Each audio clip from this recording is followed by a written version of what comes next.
एक महीने के वीज़े पे आज़रबाईजान में कैसे सरवाइव करना है। मैं एक महीने के वीज़े पे आज़रबाईजान गया और मैंने 4 साल वहाँ पे गुजारे।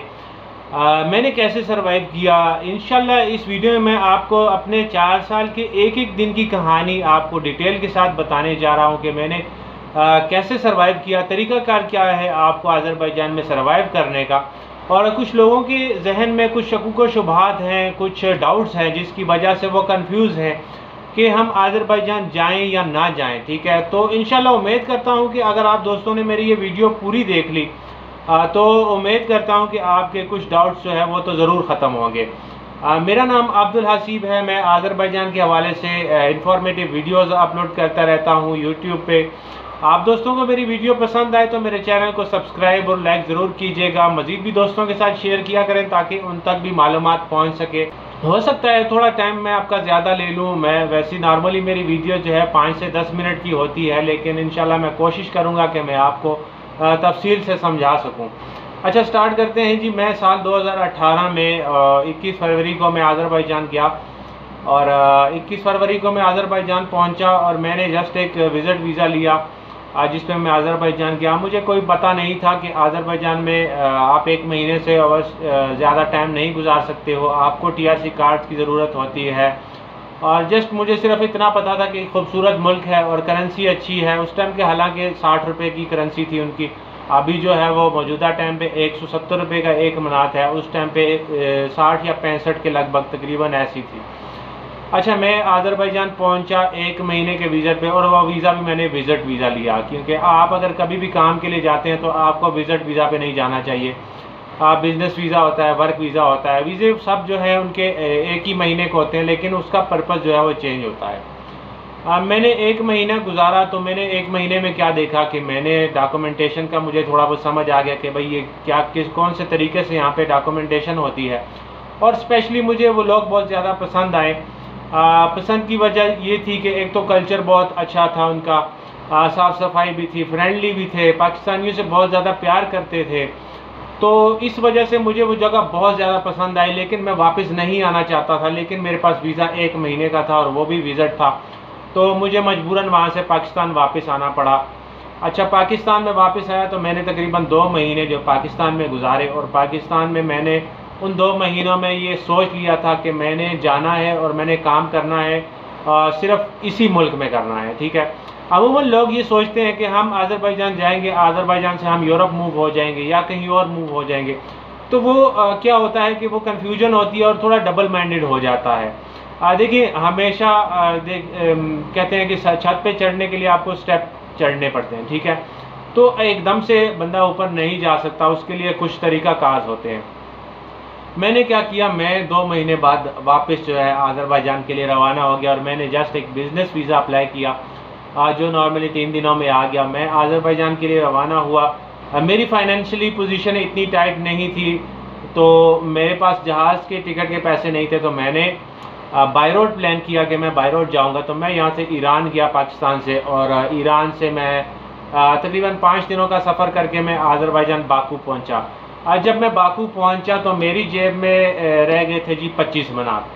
ठीक है, ना मैंने किसी को कॉल की थी, ना मैंने किसी से मालूमात ली थी, ना मेरे पास कोई होटल बुकिंग थी और ना ही मेरे पास कोई जानने वाला था, ना मुझे वहाँ की ज़बान आती थी। ठीक है, लेकिन क्या था, डर नहीं था, खौफ नहीं था, सिर्फ एक चीज़ थी मेरे जहन में कि मैंने करना है यहाँ पे और कोई प्रॉब्लम नहीं है, अल्लाह ताला मेरा रास्ता निकालेगा। मैंने क्या किया कि मैंने थोड़ा सा मैं परेशान हुआ, क्योंकि लाज़मी बात है आप इतने दूर चले जाते हैं, आपकी फाइनेंशियली पोजीशन भी टाइट हो और सपोर्ट करने वाला भी ना हो कोई, तो आपको परेशानी तो मस्ट है होती है। ठीक है, अच्छा, मैंने काफ़ी दोस्तों से हेल्प मांगी, अपने रिलेटिव से हेल्प मांगी।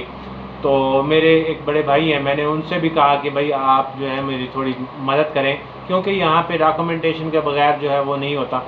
तो भाई मेरे माशाल्लाह जो बड़े भाई हैं वो ऑलमोस्ट 14-15 साल से बाहर हैं और वो एक अच्छी कंट्री में हैं। तो उन्होंने मुझे एक बात कही, उन्होंने कहा भाई कि आप बाहर चले गए हैं, ठीक है, अब पाकिस्तान में नहीं है, आप बाहर चले गए हैं और अब आप जाने और आपका काम जाने। ठीक है, तो मुझे दुख तो हुआ उस टाइम उस बात का कि ये भाई ने मुझे ऐसे क्यों कहा, लेकिन बाद में मुझे इस चीज़ की समझ आई जब मैंने थोड़ा टाइम गुजार लिया तो उसके बाद मुझे उस बात की समझ आई कि भाई ने क्यों ऐसे कहा था। अच्छा, आगे चलते हैं जी, मैंने कैसे सर्वाइव किया। कि सबसे पहले अपने रहने की जो है वो बंदोबस्त किया, क्योंकि मैं पहले 1 महीना रह चुका था, तो मैं दोबारा उसी जगह पे गया और वहाँ पे मैंने उनसे रिक्वेस्ट की कि मेरे पास अभी फ़िलहाल मौजूदा टाइम में पैसे नहीं हैं और मैं यहाँ पे रहने चाहता हूँ, तो मैं काम करके आपको पैसे दे दूँगा। कुछ लोग कह रहे हैं जी कि आप मेसन है या आपकी कास्ट क्या है और आप क्या है, ठीक है। ब्रदर, बात ये है कि जो मेरी जो कास्ट है वो है खानज़ादा, ठीक है, और मैं पठान हूँ ज़ात से। मेरी पैदाइश और मेरा जो सारी ज़िंदगी मेरी पंजाब में गुजरी है और मेरी कास्ट जो है वो खानज़ादा की कौम से है, ठीक है। और मैं कोई पेशे से या कोई उस तरह का मेसन नहीं हूँ, ठीक है। जस्ट मैंने काम सीखा है और मेरे ख्याल से काम में कोई बुराई नहीं है। अगर आप कोई भी काम करते हैं तो उसमें कोई बुराई नहीं है। अगर मैंने अज़रबैजान में गाड़ियाँ धोई हैं, ठीक है, मैंने मेसन का काम किया है, तो मेरे ख्याल से जो मेहनत करता है या जो काम करता है उसमें कोई बुरी चीज़ नहीं है। अच्छा जी, मेन टॉपिक पे आ जाते हैं। बातों बातों में मैं दूसरी साइड पे घूम जाता हूँ। कहानी वहीं से स्टार्ट करते हैं। मैंने उनको कहा कि भाई मैं आपको काम करके जो है थोड़े दिनों तक आपको पेमेंट कर दूंगा रिहाइश की। तो जो मेरे पास 25 मनात थे, मैंने नॉर्मली अपने लिए कुछ खाने पीने की चीज़ें जो है वो इकट्ठी की और मैंने कुछ ऐसी चीज़ें लाई जिनसे मैंने कहा कि चलो 2-4 दिन 5 दिन मेरा गुजर बसर हो जाएगा, ठीक है। अच्छा, किया क्या मैंने कि मैं मेसन का काम जानता था, तो मैं अगले दिन जो है रात को मैं सोया और अगले दिन सुबह जो है मैं सुबह तकरीबन 6 या 7 बजे का टाइम था और मैंने उस दिन एक सरप्राइजिंग बात यह है कि मैंने उस दिन एक वीडियो भी बनाई थी और सुबह सुबह वो वीडियो मैं काम ढूंढने के लिए जब जा रहा था तो मैंने वो वीडियो बनाई थी और मैंने आप दोस्तों से कहा था कि भाई मैं अभी यहाँ पे काम ढूंढने जा रहा हूँ, ठीक है। तो अगली सुबह मैं काम ढूंढने निकल गया। मैं पूरा दिन घूमता रहा, मतलब पैदल मैं पूरे बाकू के साइड एरिया में, क्योंकि मुझे ये इल्म था कि बाकू के मेन सेंटर में जो लोग रहते हैं वहाँ पर ये इस किस्म के कोई काम नहीं है।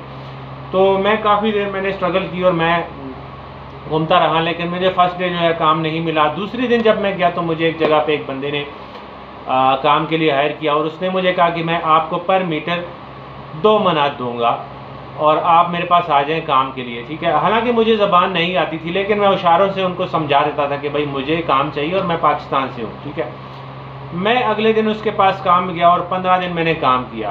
15 दिनों बाद मैंने तकरीबन 300 मनात मैंने लिए, ठीक है, और उस 300 मनात से मैंने अपनी कंपनी एक बनाई। अपनी कंपनी मैंने रजिस्टर करवाई। अपनी कंपनी मुझे 5 दिनों बाद मिल गई, ठीक है। 5 दिनों के बाद फिर मैं लगातार काम उसके पास करता रहा। जब मैं काम करता रहा तो मैं उनसे तकरीबन 1 महीने मैंने, हालांकि वो बहुत ज़्यादा कम रेट था क्योंकि मैं नया था और मुझे नहीं पता था, लेकिन वो कम रेट था, लेकिन फिर भी मैं अपने आप को जो है वो टाइम उसको स्पेंड करता रहा और मैंने TRC अप्लाई की महीने के 28वें दिन, ठीक है। जब मैं 1 महीने के वीज़े पे गया था और मैंने 28वें दिन TRC जो है वो अप्लाई कर दी थी।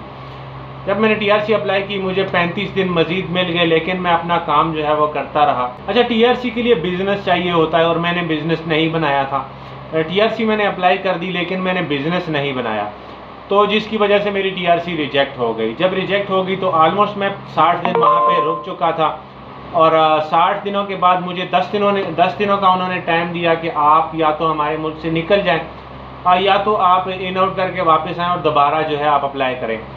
मैंने क्या किया कि मैंने वहाँ से जो है अपना ईरान का वीज़ा अप्लाई किया और अज़रबैजान का दोबारा से अप्लाई किया। तो ईरान का बाकू से जो है तकरीबन 4 घंटे का सफ़र है। मैं ईरान बॉर्डर पे गया, वहाँ पे मैंने इन आउट किया, ईरान गया और ईरान से फिर मैं वापस दोबारा उसी वीज़े पे आया और दोबारा से मैंने सेम प्रोसेस की और वही तरीक़ाकार मैंने अपनाया और वही तरीक़ाकार मैंने अपना काम जो है वो मैंने कंटिन्यू रखा और मैंने दोबारा से TRC अप्लाई की। सेम प्रोसेस करता रहा। 65 दिन मुझे मज़ीद मिले। कहानी बहुत ज़्यादा लंबी हो जाएगी, अगर मैं मुकम्मल ज़्यादा डिटेल में जाता जाऊँगा तो इतनी ही ज़्यादा लंबी होती जाएगी। फिर मेरे कुछ दोस्त आए, फिर उनके साथ हमने मिल के जो है मैंने एक कारवा स्टार्ट किया, जिसकी भी वीडियोज़ मेरे चैनल पर मौजूद है, आप वो भी देख सकते हैं। तकरीबन 6 से 7 महीने में वो कार वाश किया। हमने सरवाइव कैसे किया, किस तरीके से मैंने सरवाइव किया, सिर्फ मैं रुका किस वजह से हूँ और कैसे मैं रुका रहा हूँ। मैंने 7 बार इन आउट किया, 7 बार मैंने TRC अप्लाई की, ठीक है। मैंने हार नहीं मानी। मेरे इस माइंड में जो है मेरे पास इस जहन में मैंने जो है वो ठानी हुई थी कि मैंने काम करना है और इसी जगह पे करना है, ठीक है। जिसकी वजह से मेरे ख्याल से सिर्फ एक ही रीज़न था मेरे पास, जिसकी वजह से मैं वहाँ पे कुछ अरसा जो है वह मैं गुजार सका हूँ, सिर्फ अपने दिमाग की वजह से और सिर्फ अपने हौसले और अपने अल्लाह ताला पे यकीन की रखने की वजह से कि मैं यहाँ पे मुझे कुछ भी हो जाए मैंने यहाँ पे करना है, मैंने आगे नहीं जाना या मैंने कुछ भी नहीं करना, मैंने यहीं पे करना है, ठीक है। तो हुआ क्या कि तकरीबन 8 से 9 महीने मैंने ऐसे गुजारे। उसके बाद जो है कोरोना वायरस का प्रॉब्लम आ गया, ठीक है। जब कोरोना वायरस का प्रॉब्लम आया तो ऑलरेडी बॉर्डर्स बंद हो गए थे। बॉर्डर्स बंद हो गए तो हमने इमिग्रेशन को रिक्वेस्ट की और इमिग्रेशन में गए कि भाई हम तो अभी वापस नहीं जा सकते और बॉर्डर्स वगैरह बंद हैं, तो हम कैसे जाएंगे वापस, ठीक है। ना ही हमारे पास इतने पैसे हैं, ना ही हम इतना वो कर सकते हैं कि हम अब स्पेशल जो है वो फ़्लाइट में जाएं। उन्होंने हमें जो है कुछ स्टे का एक लेटर होता है उनका, और उसके कुछ पैसे उन्होंने चार्ज किए, जो हमें उन्होंने एक स्टे दे दिया था कि आप जो यहाँ से पुराने बंदे यहाँ पे रह रहे हैं, आप यहाँ पर रुक सकते हैं जब तक कोरोना वायरस के क्लियर नहीं हो सकता। तो तब हमने थोड़ा सा जो है वो सुख का सांस लिया और हमने अपने काम की तरफ जो है वो रुजू किया। फिर मैंने TRC दोबारा अप्लाई नहीं की। मैंने उसी के ज़रिए जो है वहाँ पे टाइम गुजारा। मैं 2 साल लगातार तकरीबन उसी लेटर के ऊपर वहाँ पर रहता रहा, रुका रहा। अच्छा, मैंने काम किए, कार वॉश का काम मैंने किया। कार वॉश का बहुत अच्छा मेरा एक्सपीरियंस रहा। स्टार्ट में मैंने एक छोटी सी कार वॉश ओपन की, लेकिन बाद में मैंने एक अच्छी दुकान ली थी और जहाँ पे मेरा अच्छा काम था, बहुत अच्छा एक्सपीरियंस था वहाँ का। फिर मैंने कंस्ट्रक्शन की कंपनी में जॉब की जहाँ पे भी अच्छा काम था। लास्ट में मैंने एक कंस्ट्रक्शन का काम किया और अपना एक कॉन्ट्रैक्ट लिया था जिसमें मुझे बहुत अच्छी इनकम हुई थी। तो जिसकी वजह से मैंने ये सोचा कि यहाँ पर अच्छा काम जो है वो कंस्ट्रक्शन की फील्ड का है, और इसीलिए मैं ज़्यादातर वीडियोस जो है वो कंस्ट्रक्शन के रिलेटेड डालता हूँ, क्योंकि मुझे एक्सपीरियंस है उस चीज़ का। अच्छा, टैक्सी का भी मैंने एक्सपीरियंस किया, तकरीबन 1 से 1.5 महीना मैंने टैक्सी भी चलाई है, ठीक है। उसके अलावा 1 साल, आखिरी जो मेरा 1 साल था उसमें मैंने एक ऑफ़िस लिया था जब से वीज़े ओपन हुए थे। तो मैं लोगों की हेल्प भी करता था, अपने भी मैं खुद भी पैसे कमाता था, ये नहीं कि मैं लोगों से पैसे नहीं लेता था। लेकिन मैं एक चीज़ आप दोस्तों को दोहरा दूं कि कुछ दोस्त ये कहते हैं जी कि आप जो है वो गाइड कर रहे हैं और आप लोगों को भेज रहे हैं। मेन जो चीज़ है जिसकी वजह से मैं ये वीडियो बनाना चाह रहा था, वो मेन बात ये है कि कुछ लोग जो है वो कहते हैं जी आज़रबाईजान ना जाएं और आप वहाँ पे नाकाम हो जाएंगे, आपके पैसे ख़राब हो जाएंगे। देखें जी, सबसे पहले तो मैं ये बात आप दोस्तों को क्लियर कर दूँ, जिस इंसान को अपने ऊपर और अल्लाह के ऊपर यकीन है तो वो आज़रबाईजान क्या अफ़गानिस्तान भी चला जाए ना, तो उसने पैसे कमा भी लेने हैं और उसने सरवाइव भी कर लेना है, ठीक है। दूसरी बात मैं आप दोस्तों को ये कहूँ कि मैं बज़ाते खुद ना किसी को मैं फोर्स करता हूँ कि भाई आप आज़रबाईजान जाएं, ना ही मैंने किसी को मजबूर किया है, फोर्स किया है, ना ही मैंने किसी को, मैं सिर्फ एक गाइडेंस दे रहा हूँ, आपको एक रास्ता बता रहा हूँ। देखिए, मैं ना आपको रोक सकता हूँ ना ही आपको भेज सकता हूँ, ठीक है। इन दोनों चीज़ों में मेरे हाथ में कोई चीज़ नहीं है। मैं सिर्फ आपको गाइडेंस दे सकता हूँ क्योंकि मेरी फील्ड है और मैं आपको गाइड कर सकता हूँ कि भाई ये हालात हैं, अच्छे हालात हैं या बुरे हालात हैं, किस काम के लिए अच्छे हैं किस काम के लिए बुरे हैं, ये मैं आप दोस्तों को बता सकता हूँ, ठीक है। तो मेरा नहीं ख्याल कि कुछ ऐसे लोग जो वहाँ से नाकाम हो गए हैं और वो दूसरे लोगों को मना कर रहे हैं। देखें जी, आपके मना करने से किसी ने नहीं रुक जाना। जिसने जाना है उसने जाना ही जाना है, ठीक है, और जिसने नहीं जाना उसने नहीं जाना, ठीक है ना। तो मेरी कोशिश यही है और मैं हर बंदे को मैं यही एडवाइस देता हूँ कि भाई आप अगर आज़रबाईजान जाते हैं, देखिए आप काम की नीयत से जाते हैं तो फिर आप काम करें, आप अपना टाइम ना ज़ाया करें। देखिए, एक एक दिन जो है वो आपका बहुत ज़्यादा कीमती होता है परदेश में। आप अगर अपने मुल्क में आधी मेहनत करते हैं तो आपको आज़रबाईजान में बहुत ज़्यादा करनी पड़ती है, आपको डबल स्ट्रगल करनी पड़ती है। कल की बात है जी, मुझे एक दोस्त ने मैसेज किया, जी मैं आज़रबाईजान आया हूँ, मुझे 10 दिन हो गए हैं और मेरे पास काम नहीं है, और 4 बजे के टाइम पे उसने मैसेज किया था मुझे, और 4 बजे वो उसके मैसेज से यूँ लग रहा था कि वो सोया उठा है। तो फिर मैंने उसको रिप्लाई किया कि भाई आप सोए हुए थे? उन्होंने कहा जी हाँ बिल्कुल मैं सोया हुआ था। मैंने कहा भाई मेरे पास आपके लिए कोई एडवाइस नहीं है, क्योंकि आप 4 बजे जब उठ रहे हैं तो मुझे आपसे कोई उम्मीद नहीं है, मैं आपको गाइड नहीं कर सकता, ठीक है। बात ये है कि आप अगर परदेश में जाते हैं तो आपको स्ट्रगल जो है वो डबल करनी चाहिए, ठीक है। आप डबल माइंडेड ना हो, आप अपनी 100% एफर्ट दें, बाकी छोड़ दें अल्लाह की ज़ात पे। अगर आपका नुकसान लिखा है नसीब में तो नुकसान होगा, अगर आपके सक्सेस लिखी है तो आपका होगा, ठीक है। आपने अपना 100% देना है, बाकी आपकी जो कामयाबी है वो अल्लाह ताला के हाथ में है, ठीक है। मैं देखिए अल्लाह के ऊपर भरोसा करके गया, अल्लाह पे यकीन करके गया और मैंने अच्छे पैसे कमाए, ठीक है। मैं ये नहीं कह सकता कि मैंने कुछ नहीं कमाया, ठीक है। मैंने 4 साल में अच्छे पैसे कमाए, ना ही मैंने पाकिस्तान से पैसे मंगवाए हैं, ना ही मैंने किसी और मुल्क से पैसे मंगवाए हैं कि भाई हाँ मुझे पैसे भेज दो, मैंने यहाँ पे काम करना है या मैंने ये करना है। किसी ने मुझे 1 रुपया नहीं भेजा, ठीक है। जो मैंने काम किया है सब अपने हाथ पे, सब अपने दिमाग से और सब ही अपनी कोशिश अपनी मेहनत से किया है। मैंने आपको बताया मैंने कार वॉश किया, मेसन का काम मैंने किया है, ठीक है। गलियों में मैंने चीज़ें बेची हैं, ठीक है। कार वॉश का काम मैंने किया है, कंपनीज़ में कंस्ट्रक्शन में मैंने काम किया है, कॉन्ट्रैक्ट लिए हैं।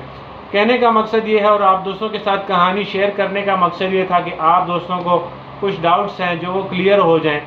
वीडियो काफ़ी सारी लंबी हो गई है और आप लोग बोर हो गए होंगे, तो इंशाल्लाह नेक्स्ट वीडियो में अच्छी मालूमात के साथ मिलेंगे। अगर किसी को कोई मेरी बात बुरी लगी हो तो मैं उसके लिए मादरत चाहता हूँ आप दोस्तों से। बाकी इंशाल्लाह नेक्स्ट वीडियो में अच्छी मालूमात के साथ मिलेंगे। दुआओं में याद किया करें और मेरे चैनल को सब्सक्राइब करना ना भूलें। इंशाल्लाह नेक्स्ट वीडियो में मिलेंगे, तब तक के लिए इजाज़त दीजिए जी। अल्लाह हाफिज़।